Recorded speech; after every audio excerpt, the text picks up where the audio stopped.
Friends, welcome to Kerala சமையல். இன்னைக்கு கேரளா சமையலில் நம்ம பன்னீர் கிரேவி தான் பண்ணியிருக்கோம். பார்க்கவே எவ்வளோ ஒரு சூப்பராக இருக்குது பார்த்தீங்களா. டேஸ்ட் அந்த அளவுக்கு சூப்பராக இருக்கும். நீங்கள் பன்னீர் வாங்கினா இந்த மாதிரி சிம்பிளாக பண்ணாலும் டேஸ்ட் அந்த அளவுக்கு சூப்பராக இருக்கும். ஒரு டைம் இந்த மாதிரி கிரேவி பண்ணி பாருங்கள்.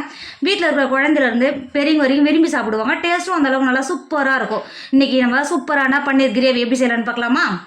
பன்னீர் கிரேவி பண்ணுறதுக்கு நான் 400 கிராம் பன்னீர் எடுத்துருக்கேன். இந்த பன்னீரில் ஃபஸ்ட்டு நம்ம 1 டேபிள் ஸ்பூன் உப்பு சேர்த்துக்கோங்க. அது கூடவே 1 டேபிள் ஸ்பூன் காஷ்மீர் மிளகாத்தூள் சேர்த்துக்கோங்க.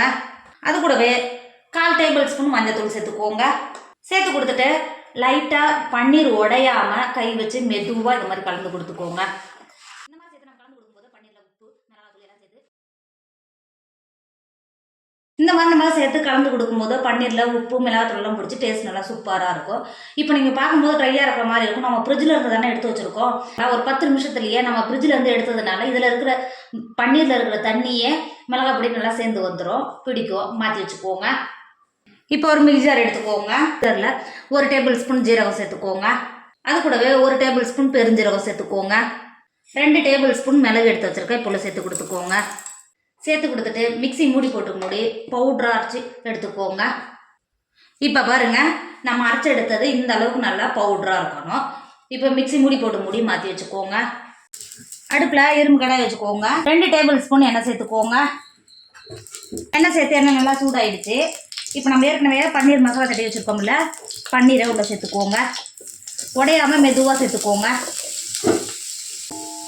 பன்னீரை சேர்த்துட்டு மெதுவாக இந்த மாதிரி கிண்டி கொடுத்துக்கோங்க. நீங்கள் எந்த அளவுக்கு மெதுவாக திருப்புறீங்களோ அந்த அளவுக்கு பன்னீர் உடையாமல் இருக்கும். இந்த மாதிரி திருப்பி சேர்த்துட்டு ஒரு சைடு ஒரு 10 நிமிஷம் வேக விடுங்க. இப்போ பாருங்கள், ஒரு 10 நிமிஷம் ஆயிடுச்சு. இன்னொரு பக்கமும் திருப்பி பன்னீரை ஒரு சைடு நல்லா வேக விடுங்க. இன்னொரு சைடு ஒரு 10 நிமிஷத்துக்கு வேக விடுங்க.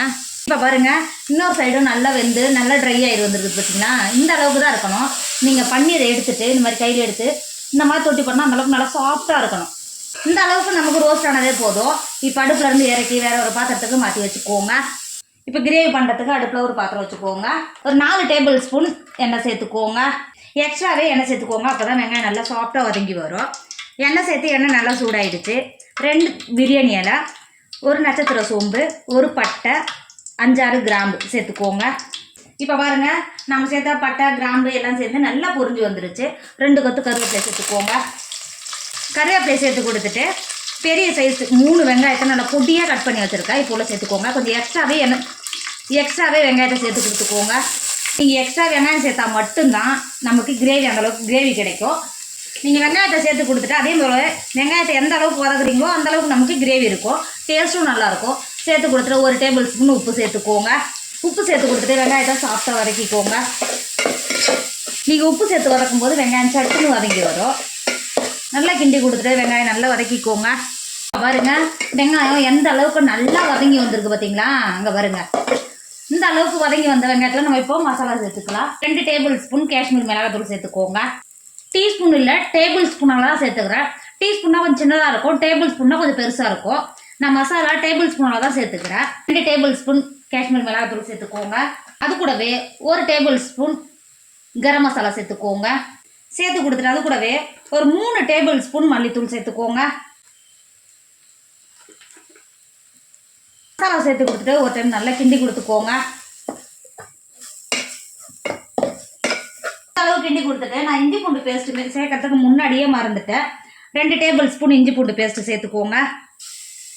சேர்த்துட்டு நம்ம மசாலாவோடைய கிண்டி கொடுத்துக்கோங்க. கிண்டி கொடுத்துட்டு நம்ம சேர்த்த வெங்காயமும் எண்ணெயோட சேர்த்து ஒரு 10 நிமிஷத்துக்கு பச்சை வடை போய் வெந்து வரும். நல்லா கிண்டி கொடுத்துட்டு வேக விடுங்க. இப்போ பாருங்கள், ஒரு 10 நிமிஷம் நல்லா கிண்டி கொடுத்து இந்த எண்ணெயிலே நல்லா மசாலாவோட பச்சை வடையெல்லாம் போயிடுச்சு. 4 பழுத்த தக்காளியை மீடியம் சைஸ் தக்காளியை மிக்சியில் அரைச்சி எடுத்து வச்சுருக்கேன். இப்போ உள்ள சேர்த்துக்கோங்க. தக்காளி பேஸ்ட்டு சேர்த்து கொடுத்துட்டு தக்காளி கூடவே 1/4 கப்பு தயிர் எடுத்து வச்சுருக்கேன். நல்லா கெட்டியான தயிர் இப்போ உள்ள சேர்த்து கொடுத்துக்கோங்க. சேர்த்துட்டு ஒரு டைம் நல்லா கிண்டி கொடுத்துக்கோங்க. நம்ம சேர்த்த தயிர் தக்காளியோடு சேர்த்து நல்லா கிண்டி கொடுத்துக்கோங்க. மசாலாவோட இந்த அளவுக்கு நல்லா கிண்டி கொடுத்துட்டு ஒரு 10 நிமிஷத்துக்கு தக்காளியோட பச்சை வாசனை போய் நல்லா கொதிக்க விடுங்க. இப்போ பாருங்கள், நம்ம சேர்த்த தயிரும் தக்காளியும் எந்த அளவுக்கு நல்லா வந்து எண்ணெய் பிரிஞ்சு வருது பார்த்தீங்களா. இப்போ ஒரு டைம் நல்லா கிண்டி கொடுத்துக்கோங்க. கிண்டி கொடுத்துட்டு நமக்கு இப்போது கிரேவிக்கு எந்த அளவுக்கு உங்களுக்கு தண்ணி தேவையோ சேர்த்து கொடுத்துக்கோங்க. நான் மிக்சியில் தக்காளி அரைச்சேன் பார்த்தீங்களா, அது கூடவே 1/2 கப்பு தண்ணி சேர்த்துக்கிறேன். சேர்த்து கொடுத்துக்கோங்க. தண்ணி சேர்த்துட்டு ஒரு டைம் நல்லா கிண்டி கொடுத்துக்கோங்க. இந்த ஸ்டேஜில் உப்பு ஏதாவது கரெக்டாக இருக்கான்னு செக் பண்ணிக்கோங்க.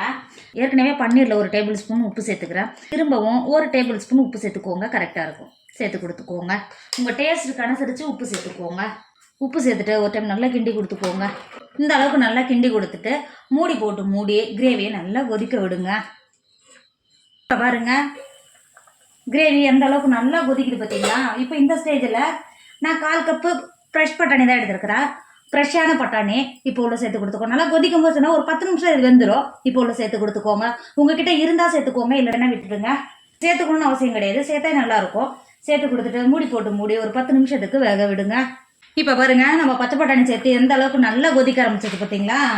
இப்போ ஒரு டைம் நல்லா கிண்டி கொடுத்துக்கோங்க. நம்ம பச்சை பட்டாணி சேர்த்து வேக வைக்கும் போது வாசனை அந்த அளவுக்கு நல்லா சூப்பராக இருக்கும். ஒரு டைம் நல்லா கிண்டி கொடுத்துட்டு நம்ம ஏற்கனவே அரைச்சி மாற்றி வச்சுருக்கோம்ல, மிளகு, ஜீரகம், பெருஞ்சீரகம் பவுடர் இப்போ உள்ள சேர்த்துக்கோங்க. சேர்த்துட்டு ஒரு டைம் நல்லா கிண்டி கொடுத்துக்கோங்க. இந்த அளவுக்கு நல்லா கிண்டி கொடுத்துட்டு நம்ம ஏற்கனவே பன்னீரை மாற்றி வச்சுருக்கோம்ல, இப்போ உள்ள சேர்த்து கொடுத்துக்கோங்க. சேர்த்து கொடுத்துட்டு பன்னீர் உடையாமல் ஒரு டைம் நல்லா இது மாதிரி கிண்டி கொடுத்துக்கோங்க. கிண்டி கொடுத்துட்டு மூடி போட்டு மூடி ஒரு 5 நிமிஷம் மட்டும் பன்னீர் சேர்த்து கொதிக்க விடுங்க.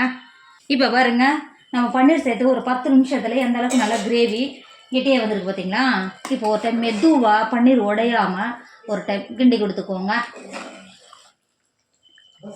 இந்த அளவுக்கு நல்லா கிண்டி கொடுத்துட்டு இந்த ஸ்டேஜில் உங்ககிட்ட மல்லித்தழை இருந்தால் சேர்த்துக்கோங்க. நான் கஸ்தூரி மைட்டு தான் சேர்த்துக்கிறேன். வெந்தய இலை இருக்குது பார்த்தீங்களா? அதான் 1 டேபிள் ஸ்பூன் சேர்த்துக்கிறேன். கையில் எடுத்துகிட்டு இந்த மாதிரி 2 சைடு இது மாதிரி கை தேய்ச்சின்னா போதும், நல்லா பொடியாகி வரும். இப்போ இது மேலே சேர்த்து கொடுத்துக்கோங்க. சேர்த்து கொடுத்துட்டு இறக்கிக்கோங்க. இப்போ பாருங்கள், நம்ம பன்னீர் கிரேவி எவ்வளோ ஒரு சூப்பராக ரெடி ஆகிடுச்சு பார்த்தீங்களா? இதோட டேஸ்ட் அந்த அளவுக்கு சூப்பராக இருக்கும். இந்த மாதிரி பன்னீர் கிரேவி பண்ணிவிட்டு பரோட்டா, சப்பாத்தி, பூரி இதுக்குள்ளே வச்சு சாப்பிடும்போது டேஸ்ட்டு சூப்பராக இருக்கும். நீங்கள் தேங்காய் சாதம், வெஜிடபிள் சாதம் இதுக்குள்ளே வச்சு சாப்பிடும்போது இதோட டேஸ்ட் அந்த அளவுக்கு சூப்பராக இருக்கும். பார்க்கவே எவ்வளோ ஒரு சூப்பராக இருக்குது பார்த்தீங்களா கிரேவியோட? கண்டிப்பாக நீங்களும் ட்ரை பண்ணுங்கள். என்னோட வீடியோ உங்களுக்கு பிடிச்சிருந்தா உங்கள் ஃப்ரெண்டு, உங்கள் ஃபேமிலிக்கு ஷேர் பண்ணுங்கள். மறக்காமல் கேரளா சமையல் சப்ஸ்கிரைப் பண்ணிக்கோங்க. தேங்க்யூ.